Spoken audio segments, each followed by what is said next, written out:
Welcome back to another episode of Infinite Love with Kate. Me. So, I've taken a little ride on the wild side of thinking, of pondering. I know, it's crazy, but my human self has been asking a lot of questions. Stuff that my soul knows already, but there's just so many layers I've been wanting to peel back. So you get to join me on an episode of What in the God's Name Am I Thinking? Buckle in. But before we begin, welcome to Chicago weather. It is a heat wave that's going on over here. I know what you're thinking. A heat wave in Chicago during the winter. I'm being facetious. But if you're from the Midwest, you know what that means. That means you went from negative degrees last week to 50 degrees today. So, yes, to us, that is a heat wave because there's nothing better than the sun shining bright, you walking out in just sweatpants and a hoodie and enjoying life. So that's our heat wave, and I'm sticking to it, and I'm loving every part of it. In fact, I actually took my car for a wash for the first time in God knows how long. I'm going to take accountability for this. It's been a while, so I almost forgot what to do. Yeah, I mean, I'm embarrassed to say it, but I got to own it. I had to roll down the window and ask the guy, like, can I use my debit card? I just didn't want to get stuck in the line. And those things are a little intimidating. I'm not going to lie. Going through one of those and making sure it's done the right way. I don't know. I'm going to share the story, embarrass my father, but he went in one of those and mistakenly was in a rush and opened his door, and not realizing that the machine had come forward, so it had to go back. So it bent his door. Yes, it's happened to my father, and that man knows a lot. So if it can happen to him, can happen to his favorite child, me. But anyways, on a serious side. Do I have time to be serious? Okay. But so the questions I have, I had to write them down because there were so many. And I don't just mean I sat down and threw up a million questions all at once. I'm talking, this was going on for the past couple days. I have been waking up in between 2 and 3 a.m. every day this week, except for last night. Last night, I slept like a baby. But I know that there's a lot going on. There's a lot of shifting and transformations going on, a lot of changes. And I could feel that energetically, that is. So I was in my car or at work or at home or in the car wash. And I was just coming up with these questions about life. And it dawned on me. I was like, okay, so there's a lot of critical thinking going on. There's a lot of perspectives and perceptions. Why not just ask the world? See what you think. See if I could take you to places where my mind was going. And if I do, drop me a message. Let me know. I'm intrigued because I've been asking these questions based upon conversations I've been having or observing, and I love it. You know, before I probably wouldn't have said I loved it because a lot of that stuff would trigger me, but it doesn't because I'm looking at these questions from a multitude of perspectives, not just mine, but from the world. And it's a beautiful, beautiful way to look at life, especially with the way the world is working these days. You know, I know that the biggest topic right now for some, or at least from my observation, is the worry about TikTok, you know, being shut down. And people obviously do their work on TikTok. That's their business. And it scares them. And I always look at it as like if one door shuts, closes, it's meant to happen. It's meant to push you into a new direction. It's meant to inspire you and motivate you to come up with something new. And I personally think of it as gratitude. The platform has helped me in so many ways. It's allowed me to heal in so many ways, but it's also allowed me to share in so many beautiful ways and connect with people and allow them the opportunity to not only walk their journey with me, start walking the journey for themselves. And what an honor, what a blessing.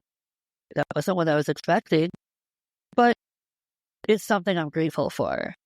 So it doesn't scare me. I'm not afraid. You know, messages are meant to be heard however they come across.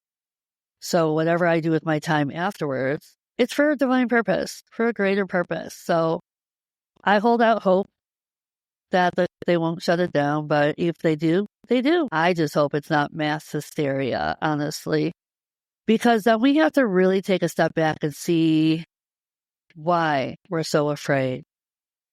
I know that that app tells more truth than most media news outlets. I know that that scares our government. I know that the world around us is based on power and greed, and people are starting to wake up to that. I mean, we should have been woken up to that a long time ago. But people are starting to act upon it. Now, do I agree with how they're acting upon it? No. But I understand where people are coming from. I understand that we could literally heal the world with the billions of dollars that people own and have. We could literally transform and change the lives of the homeless, of the poor, of those addicted, mental illness. I mean, animal shelters. No, that's always my goal, to just create the biggest and best animal sanctuary ever. But it's a fear, and it's a realization that power means a lot to some people. It shouldn't. I mean, you can have it all 1 minute and literally lose it all in 1 second. What does that say for yourself? What does that mean to you? So like I said, this is where my mind goes, and it's all based upon feeling everyone's energies around me, observing everyone's energies around me, and also reflecting within my own energy, because I too am a part of this beautiful divine connection. So let's go. Questions. All right. So the first thing I came up with was, why do we make the choices we make knowing they will impact our journey for the better or for worse? So it kind of ties along with what I just brought up. Why do we make those choices? If we know that it's going to hurt somebody or our own self, why do we still make those decisions? Is it based out of conditioning? Is it out of fear? Is it out of addiction? Is it out of lack? So we have to replenish, thinking that we need more. Because when I look at things like, I'm going to speak a little bit about that CEO of insurance company that was just recently, and billion-dollar corporation. He's the CEO. He makes billions of dollars off the lives of others. There has to be a point or a time in his life that he has to look in that mirror and wonder who he became. When did he sell himself short? Where did life take that turn? Because I'm going to say, and this is my perspective, and you don't have to agree, that no healed version of you could do such a thing to others. You have an ego, therefore you are unhealed. And there's no way in the world you would let innocent children or adults or teenagers die while you're making millions off them and they're suffering. Again, my perspective. Now, is it my perspective and understanding that someone like Elon Musk, who has billions, why can't he fix the world with, I mean, the man is talented. Why not fix the world with his imagination, with his smart? Why not create a solution to the water problems in Michigan? Why not build housing developments for the poor in California? I mean, it's everywhere. I'm not trying to just single out California, but why not provide all this? And I read somewhere where someone made a comment of, well, it's not their job to do that. You're absolutely right. It's not. I'm not expecting anyone to do it, but I could tell you that if you came from a very healed place, you would just do something like that. That would be your goal and your intention. But we obviously know that that's not the intention of a lot of people. People around us, people we live with, people in our environment, at our job. And that's where my observation goes. And I know that obviously a lot of it has to do with my own healing. And I know that I was a part of that system, a part of that problem, per se, of falling short because I was exposing all of my unhealed versions of myself. But that's the accountability right there too. So, which is why I think I'm sitting in reflection now, is not judging, because everyone has their journey. Everyone chose their path, and everyone can make that choice for themselves, the free will choice to go right, go left, go up, go down. And then along the way, you can utilize the resources given to you, whether you run into a specific person or an angel or someone can offer you something. Do you take it without thinking about it? Do you accept it without questioning it? Do you take the leap without fearing? You know, there's so many things that create our X, Y's, and Z's. And before, I probably would say that I would just jump right into everything without thinking about the repercussions or the consequences or the pain or the damages, anything. Always just holding that hope that it was always just going to go right. Naive, sure. Unhealed, upset. And now I think more so. I can't say I'm perfect because I'm not. I still find myself in different situations where I do have to learn a lesson. Am I mad at myself? No. It's amazing where I'm at now in the sense of the logic, the reasoning, the storyline that goes behind it before I just jump into the unknown. I don't know. All right, so the question is, if we know there's a pattern or a cycle that we're constantly in loop, repeating, why do we still do it? What lesson are we not learning? Or why are we choosing to ignore the lesson?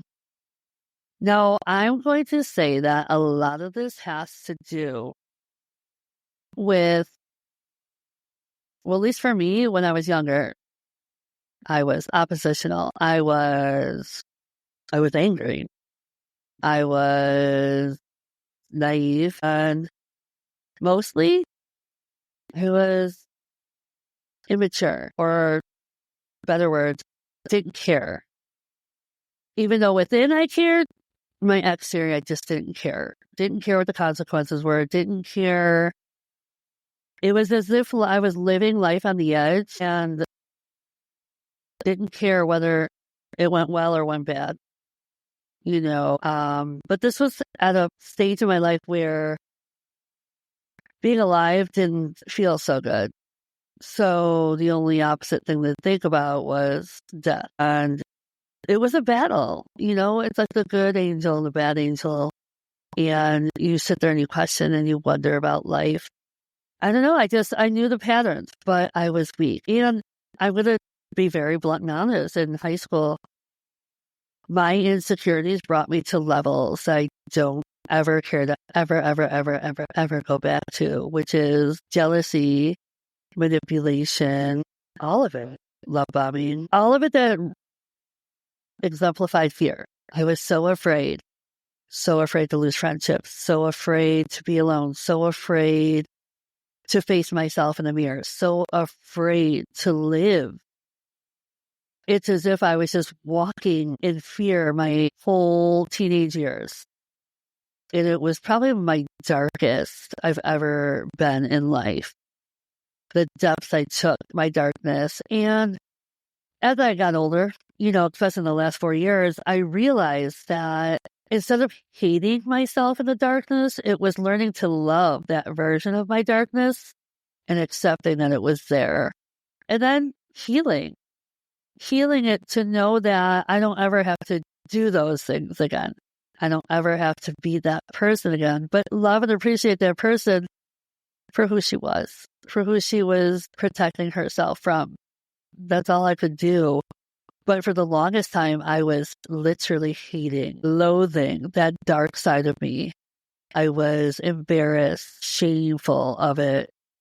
And I didn't quite understand how to fix that version of me, or even realize that that version of me could be healed. Because I shouldn't say fix. It just sounds like we're broken. We're not. We're beautiful, unhealed souls. And that's what I just needed to acknowledge. I let the darkness overshadow the light that was already within me. And once I let that light back in, I saw it. I put all the pieces together. with everything. I always said my life was intertwined amongst many beautiful things, and I could never quite explain what that meant until I started pulling back the layers of every portion of myself: mind, body, soul, heart, spirit, energy. And when I started doing that, it's when I started seeing me for me, the layers, the depths, from my younger ages to me now. And I love that version of me. Even if this version of me triggers people, even if I don't quite always feel like I belong, I'm not meant to. It's okay. I stand alone in some parts of my life, and that's okay. I don't carry on all the friendships I used to have because I don't need to be seen, and it's okay. I do things for myself, and not a selfish manner, but I do things to make sure that myself, that I'm pouring back into my cup. I don't expect anyone else to do that for me. Whereas before I was always relying on that. I don't need that. Is it nice? Is it welcome? Sure. But I like the balance. I like the balance between all my relationships now. I like the balance at work, at home, with family, with friends, with connections, all of it. It's healthier. And it felt different at first, but I love it. As long as I know I'm not isolating myself and saying no to people when I should be saying yes, but I don't feel like I'm isolating. I feel like I'm just protecting myself and allowing myself to, heal, allowing myself to rest, allowing myself to refuel and recharge. Coming from a special ed teaching position, being out in the open, exposed to all the different emotions, the layers, the behaviors, everything, takes a toll on you energetically as well as physically. So I make sure that I go home and I pour back into myself. And self-care is important for everyone, not just me. Everybody should be pouring into themselves with self-care and self-love all the time. Don't ever doubt that. Don't ever neglect yourself. Don't ever wait for someone to do it for you either. Do it for yourself. It's a whole different world. When you start dating yourself, when you start appreciating who you are and giving yourself those things without shaming yourself, without feeling guilty, like, oh God, I just spent that much money. No fears. No fears. Put that sword down. Let that all in. You deserve it. You're worthy. Let me hear you say it. I am worthy. All right. Next question. Ta-da. What makes having an honest conversation so difficult and scary for people? Now, especially with the way the world is going these days, politics, right? Not an easy topic, nor do I always jump into it. I would say 95% of the time I won't, because I have learned to listen, to feel, to reflect, and then to make that decision. Pick your battles wisely. I don't need to have a difficult conversation with you if it's only one-sided. Now, there are many people, especially with politics, that are only one-sided. I will listen to you. I'm not a fan of Donald Trump, but I will listen to you. It doesn't mean you're going to sway me. So if you're sitting there trying to tell me, like, I need to feel this way with anything, it doesn't even have to be politics. You will never, ever, anyone will ever come back into my life and tell me how to think, how to feel, how to behave, how to act, how to do. Yeah, I'm not one to be controlled. You can't. So if that's anyone's intention, keep moving. Keep walking along. I don't desire to be controlled. I don't desire to be manipulated. It just doesn't work that way. Human connection. Keeping things balanced, but keeping things honest and real. Now, why is it so hard to have an honest conversation? Well, one, you have to really ask yourself, are you honest? Are you coming from a healed version or an unhealed version? Is that other person that you're talking to coming from a healed place or an unhealed place? Are you someone that reacts or are you someone that responds? And by response, I mean sometimes walking away without saying anything. You got to read the room, people. It's the only way. And we are already struggling in a world of hate, of division, a world where war is already at play. Do you really think you're going to make a change by throwing your ego into the conversation. I'm right, you're wrong. We're already off balance. We're already going nowhere.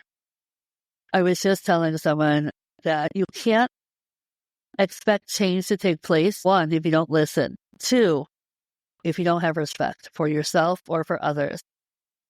3, if you go in so hungry, so thirsty with your ego that you're screaming and dictating and yelling and fighting. You go from here to here in a matter of seconds. It won't work. It's never going to work. That goes within the household. That goes in relationships. That goes with friendships. That goes with work relationships.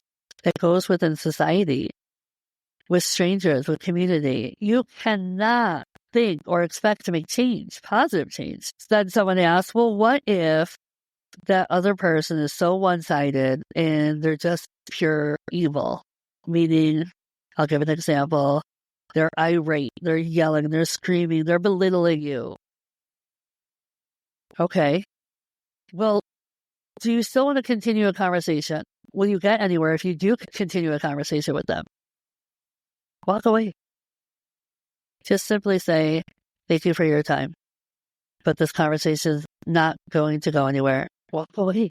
I know it's hard to be the bigger person, but you never have to worry about that conversation of being the bigger person when you come from a healed place. I'm not insinuating that you should start violence or have a violent reaction to someone who's already violent. I mean, you have to defend yourself no matter what, but I'd rather walk away because you can't change them. You can try, and you can still stay within your space of love, integrity, honesty.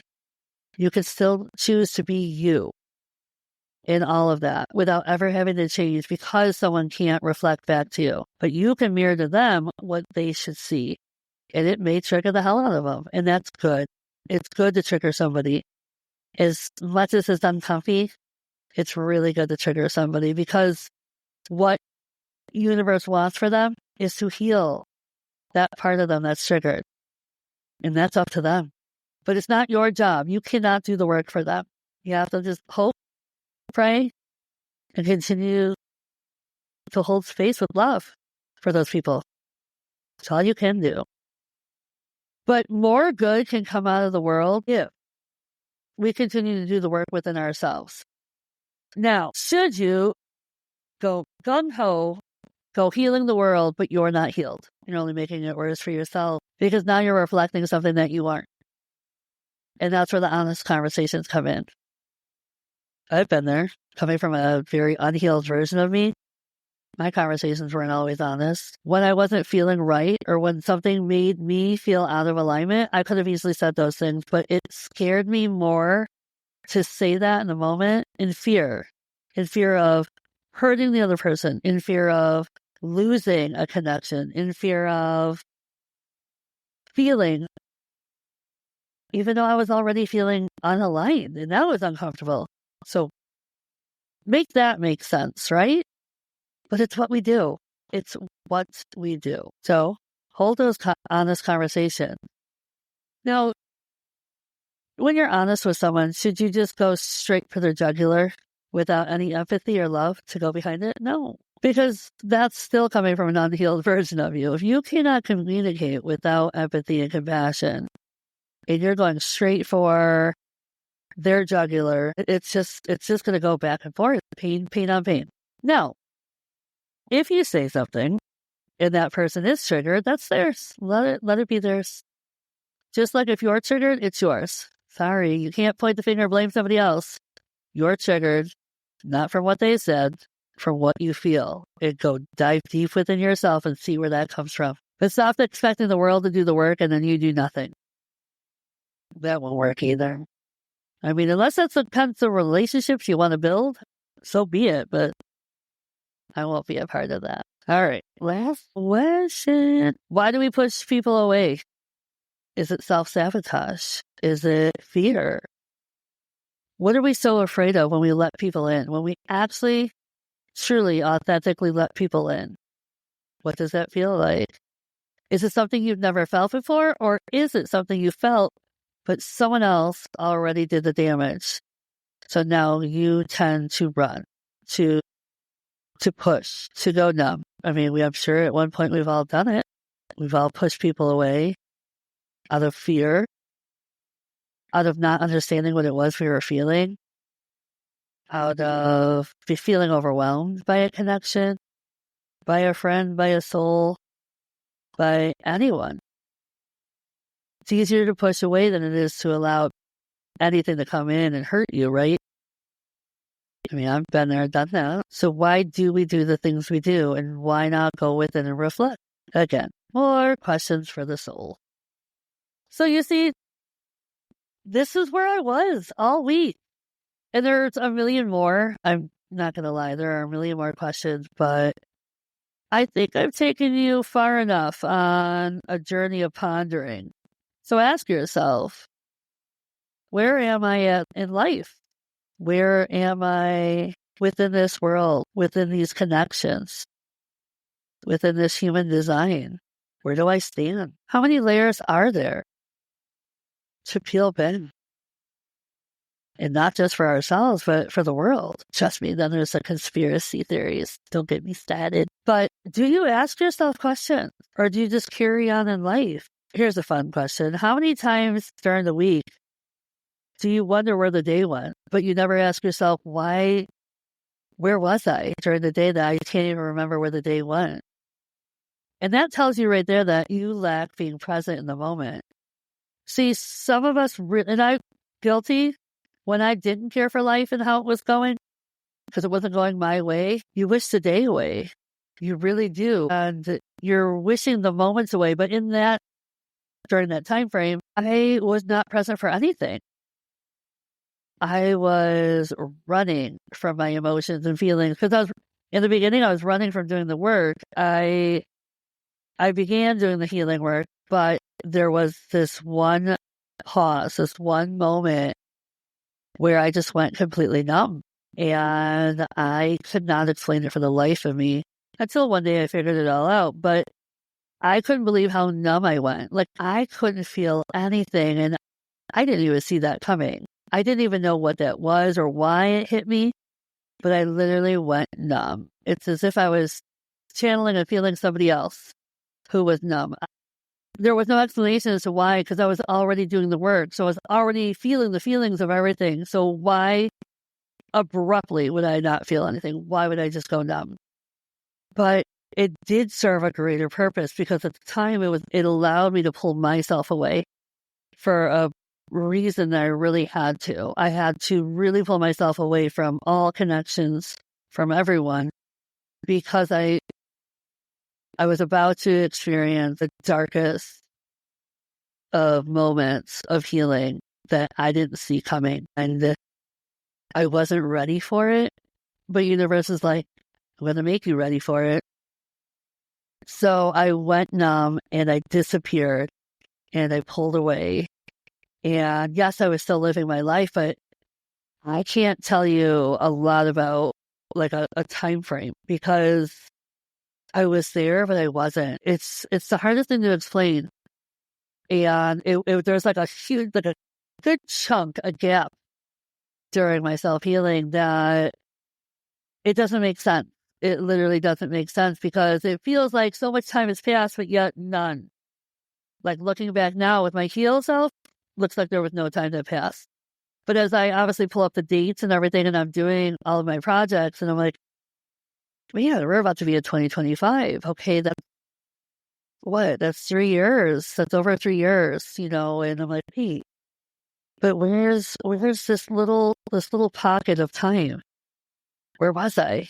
And numb. I was numb. And then it was like I hit a brick wall of darkest feelings and moments and memories of my past. And I think the universe said, I don't want you to experience everything at once.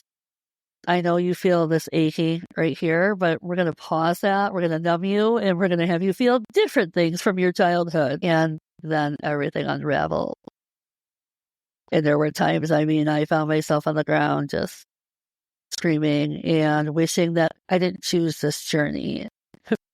Because once you begin the journey, you really can't jump off the healing journey. I mean, you can, But I think the only way to do that for me in my mind would be like literally to jump into alcohol and drugs. But alcohol was doing the opposite effect for me. It wasn't numbing me. It was amplifying all my emotions, all my memories, all my feelings to make that make sense. Because I know a lot of people utilize it to numb themselves. And here it was doing the opposite. So I was like, you know what? We're gonna quit drinking. We're gonna stop all that. We're gonna just stay sober. And I wasn't a huge drinker anyways.